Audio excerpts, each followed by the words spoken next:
कार्यक्रम पहले से तय था। उससे पहले बीजेपी के सभी बड़े नेता पहुंच गए अवंतीबाई प्रतिमा जी की माल्यार्पण करने।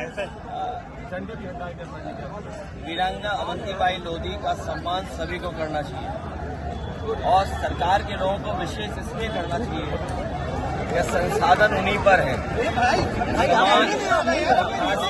पीढ़ी का समाज अपने तमाम ऐसे महापुरुषों को और उनके योगदान को अगर पहचानेगा तो समाज और एकजुटता बढ़ेगी और थोड़ा सा अभी मुख्यमंत्री जी आए थे, उन्होंने उनको रानी लक्ष्मीबाई बता दिया। काउंट किया गया तो हारे हुए प्रत्याशी 51 वोटों से जीता।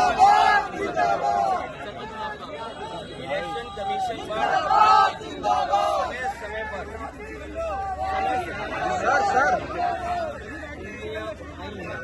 थोड़ा नीचे करो। और चाहे वो प्रधानी का चुनाव हो, विधानसभा का चुनाव हो, लोकसभा का चुनाव हो या अन्य चुनाव हो, ये इलेक्शन कमीशन की जिम्मेदारी बनती है कि निष्पक्ष चुनाव हो।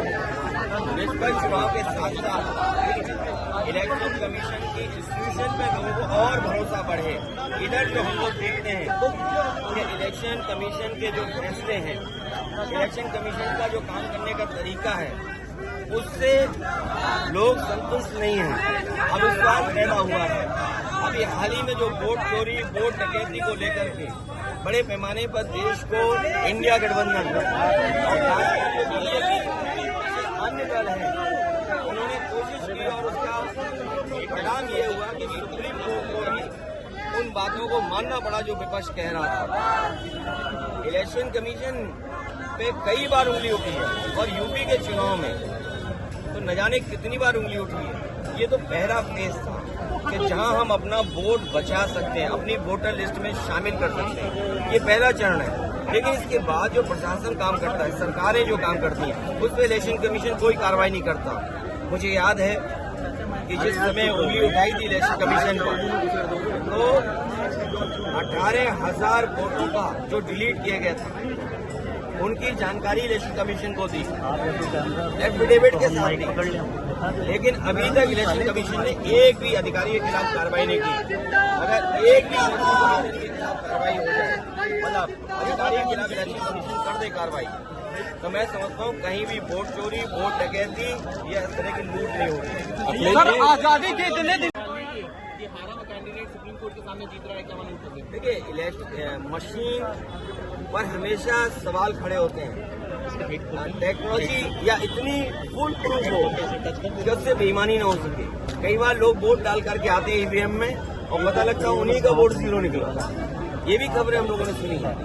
ईवीएम में पहले से वोट पड़ा हुआ, इसकी भी खबर सुनी।